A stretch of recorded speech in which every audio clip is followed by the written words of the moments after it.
19 kakak akhirnya pulang. Kinar begitu syok, meski kaca mobil Raka tidak sampai pecah berantakan. Tapi, terdapat banyak retakan dari kaca mobil tersebut.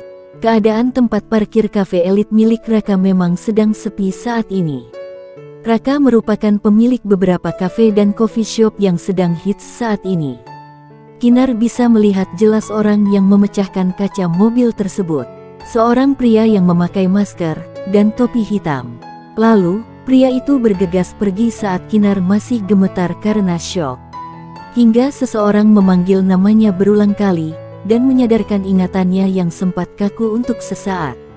Kinar, itu adalah Hasbi. Kinar menggelengkan kepalanya. Aku sedang halusinasi, gumamnya pelan. Ini aku nyata. Nada suara lembut itu berubah dingin dengan senyuman sinis. Rupanya ada orang lain yang ingin menyakiti kamu selain aku, ujar Hasbi dengan tatapan tajam. Kinar mulai terprovokasi. Dia berteriak histeris. Pergi kamu. Sambil meremas kepalanya kuat-kuat, Kinar bisa melihat Hasbi yang tertawa sambil lalu. Seiring dengan datangnya beberapa orang untuk melihat apa yang terjadi. Raka yang bergegas datang, karena ada kabar dari pegawainya, begitu kaget melihat kondisi kaca mobilnya yang banyak retakan. Kinar, kamu baik-baik saja? Tanya Raka sambil memeluk Kinar untuk menenangkan, setelah ia membuka pintu mobil dan masuk ke dalamnya. Kinar menangis sesenggukan dalam pelukan Raka. Tadi ada orang yang tiba-tiba saja memukul kaca mobil, lalu Kak Hasbi datang setelahnya untuk mengejekku, tangisnya kembali pecah. Tenanglah, kita akan cari tahu semua ini, dengan lembut dia berkata. Terjadi kerumunan di area parkir, akibat apa yang terjadi? Lalu, Renata tiba-tiba saja datang dengan raut wajah sekecut buah asam. Menatap tak suka Kinar, apalagi perempuan itu ada di dalam pelukan Raka. Kinar yang menyadari hal itu, segera mengurai pelukan Raka. Raka dan Kinar keluar dari dalam mobil. Kemudian, Raka pamit untuk melihat CCTV. Kinar tak mau ketinggalan, begitupun Renata.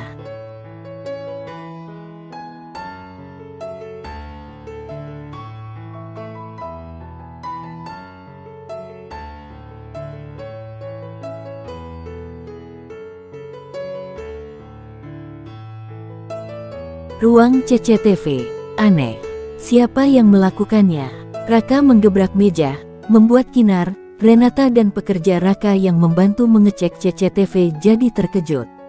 Tak ada rekaman CCTV pada jam terjadinya pemukulan kaca mobil Raka. Seolah CCTV sudah diakali, agar tak terlihat apa yang terjadi. Atau mungkin sudah dihapus seseorang. Tapi, siapa? Raka bertanya-tanya.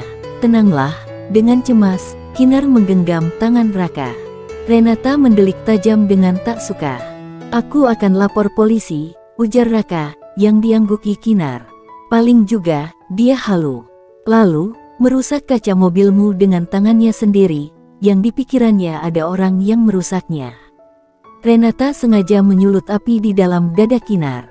Ren, meski masih menegur dengan lembut, namun terlihat jelas ada penekanan dari nada bicara Raka. Loh, ini kan cuma dugaanku saja. Kenapa harus marah? Sinis Renata dengan lirikan mata yang mengejek Kinar. Kinar mengembuskan nafas sepelan mungkin, untuk menahan diri agar tak marah. Mungkin yang dikatakan oleh Renata ada benarnya, karena dalam CCTV tak ada apapun yang terjadi. Tapi, kalau aku yang melakukannya, seharusnya di rekaman memperlihatkan hal itu. Kinar baru menyadarinya. Renata menatap sinis Kinar. Ternyata masih ada kepintaran dari wanita gila ini, pikirnya.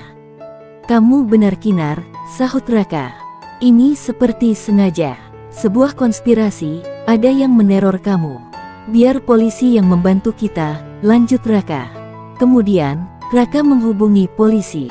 Karena masalah ini, mereka tidak jadi pergi ke kolam renang di Great Park. Raka berjanji, besok akan mengantar Kinar jam 9 pagi. Kinar tentu saja merasa senang, dia setuju.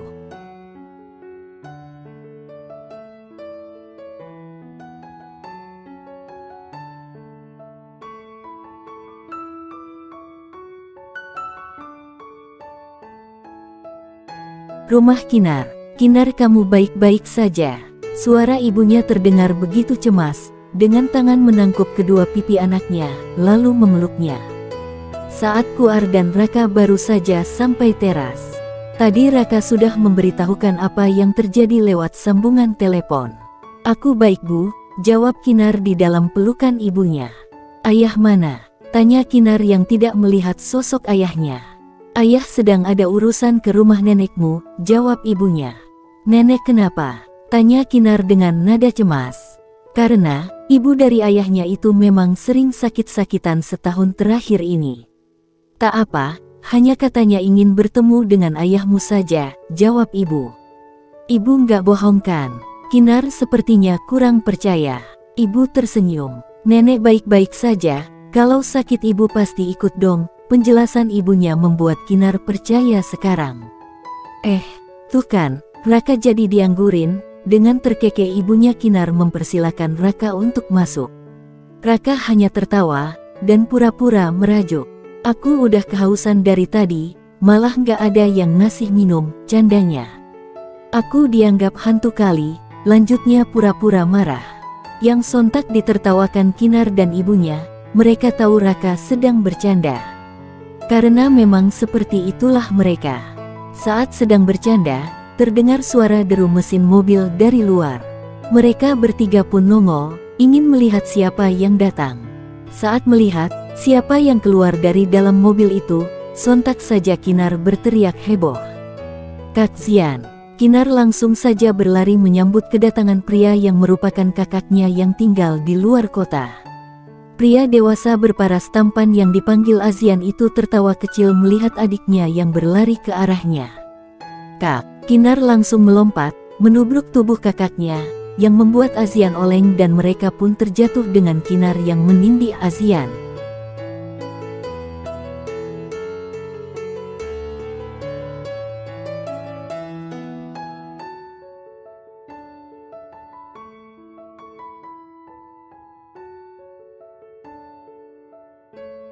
Uhuk, Kinar, kamu sudah dewasa.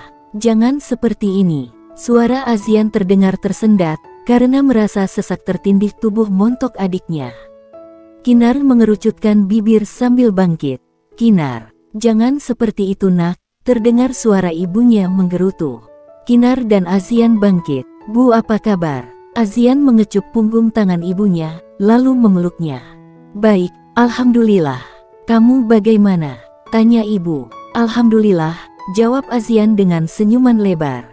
Raka, lagi mengapel ya, goda Azian dengan menaik turunkan alisnya. Raka terkekeh, tapi tak menjawab. Pipinya sampai merona. Aku nggak ditanya, rajuk Kinar. Azian beralih kepada adiknya itu, terakhir bertemu 3 tahun yang lalu. Dia memang tinggal dan kerja di luar kota, karena kesibukan dan alasan lainnya, maka dia jarang pulang.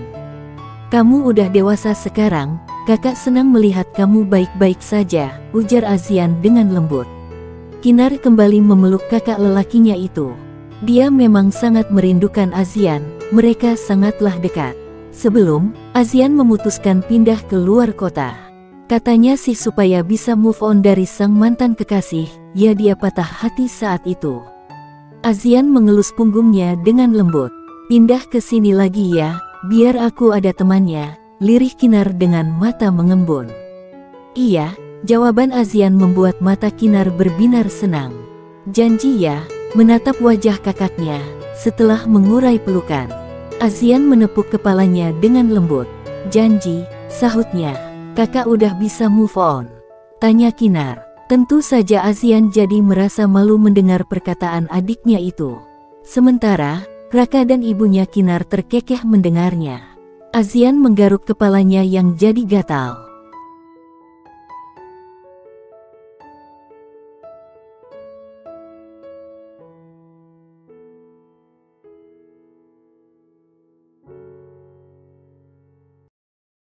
Kakakku tuan, ceplos Kinar. Lagi-lagi pertanyaan konyol Kinar membuat Raka dan ibu Kinar tertawa, kali ini sampai meledak. Kinar, ada-ada saja, pikir mereka. Ish, apaan sih? Dengan jengkel Azian menjitak kepala adiknya pelan. Kak, rajuk Kinar, sambil mengelus kepala yang dijitak kakaknya. Memang sedekat itulah mereka. Setelahnya, mereka masuk ke dalam. Mengobrol banyak hal, yang lebih didominasi oleh Azian, yang menceritakan banyak hal semasa dirinya merantau di luar kota. Asisten rumah tangga sudah menyiapkan makan malam. Sengaja ibu meminta asisten rumah tangga agar memasak banyak untuk menyambut kepulangan anak lelakinya. Ibu mengundang orang tua Raka untuk ikut makan malam bersama. Mereka pun makan bersama, penuh kehangatan. Selesai makan malam, semua berkumpul bersama. Saling berbincang hangat, hingga perkataan Azian yang membuat suasana menjadi canggung dan tidak nyaman, terutama untuk Kinar. Apa yang dikatakan Azian? Kenapa membuat semuanya menjadi tidak nyaman? Simak lanjutan ceritanya, hanya di Mira Story.